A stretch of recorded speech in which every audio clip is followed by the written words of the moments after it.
Yeah, the engine's coming out of this. So we are back at this BMW and we are going to make it work because I don't like giving up. And of course it's the only car that my dog can get in, so it's important.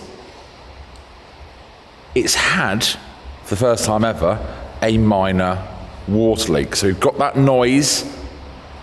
I took the belt off. I don't know whether it is the aircon compressor actually. What I think is, I think that when the aircon compressor is on, there's more load on the serpentine belts. I think it's the water pump because it's been losing a little bit of coolant.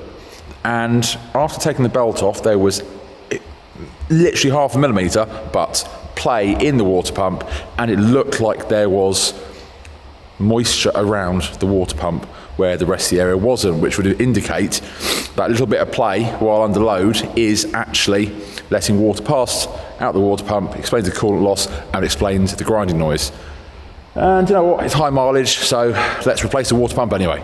So there we go, taking the engine covering off. We have on these all sorts of bits to make the engine a bit quieter. And the water pump, we can go on light. You know you want to stay there. The water pump is there. No, it's good enough. The water pump is there, and when the belt's not on it, there's just a little bit of play. And the new one is rock solid. So, it apparently is a few bolts here, and there's one behind here underneath the spring for the EGR cooler, which is a pain, but it shouldn't be the biggest hassle. And you can see, things laid out my nice new tool trolley.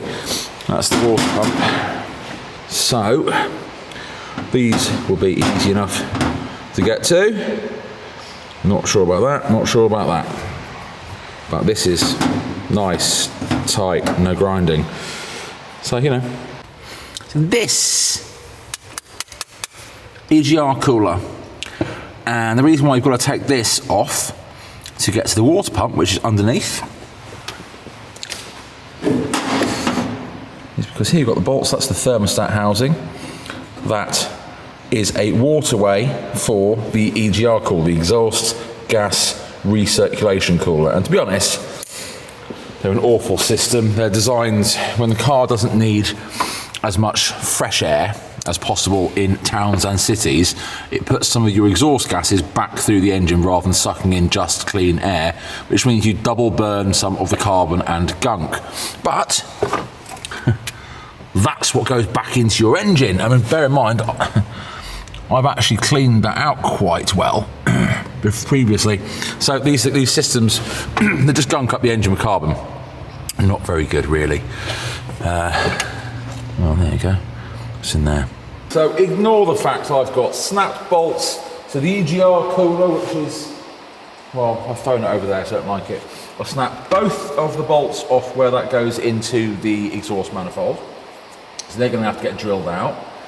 There's also a little vacuum operated actuator on the EGR, which has snapped a little plastic pipe, so I've got to find one of those. This is quite literally original equipment BMW. That's even BMW parts, original parts for this, no longer have a plastic impeller. So this is the original water pump off the engine, which is, to be honest, mental that it's taken till now to go, because that should have been changed ages ago. This is a Febby, so it's not cheap, it's not fantastic, it's not original equipment BMW. Metal impeller. Now, when I turn that, you won't be able to hear. It is silent and there is no play. This, you just hear, you can hear it grating. So the bearings have gone, and it does have maybe only 0.5 millimetre of play, but that is enough, along with that grinding, to make the noise. And if you look, that is moisture behind there. I appreciate there's a bit of oil from the oil leak, but that's moisture all up behind there. So as that moves, that little bit of play, ignore the grating noise, which is the issue, that is allowing water out of the seals, which is why we were losing coolant over a very long period of time. It wasn't sort of quick. So there. Okay. I am happy this was a job that required doing. I'm just not happy that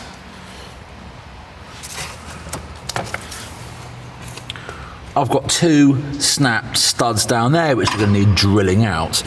And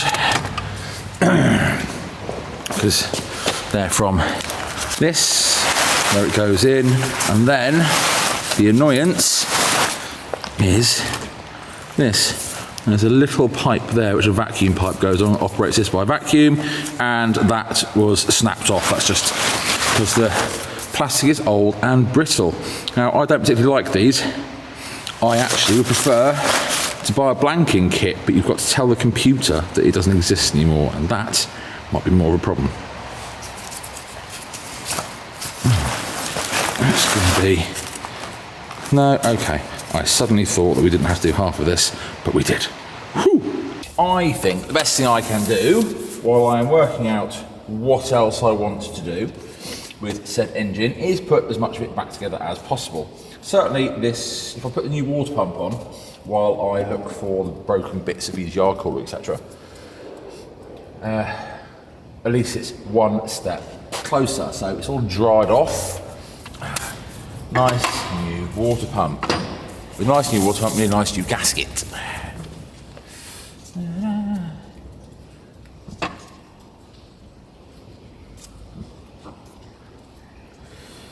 Oh.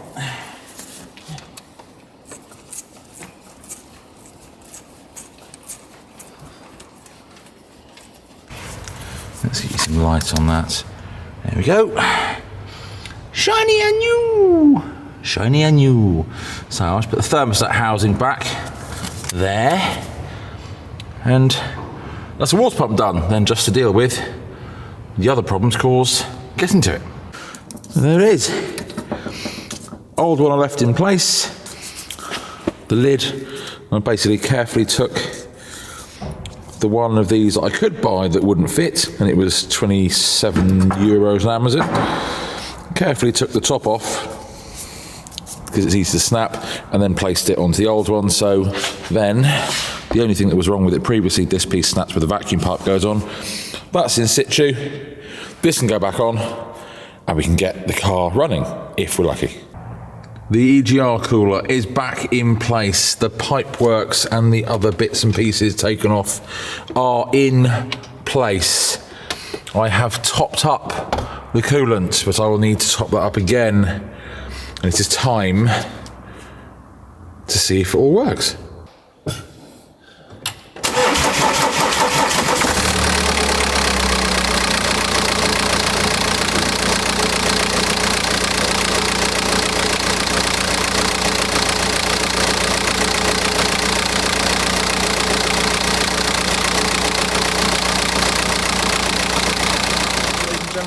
What we have here is a car that just doesn't want to survive.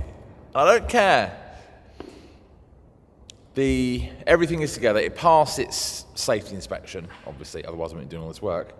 The water pump has not cured the problem, although it probably has cured the some of the noise and the coolant leak, hopefully. The new idler has also helped a little bit with a new serpentine belt. But now we have a huge problem.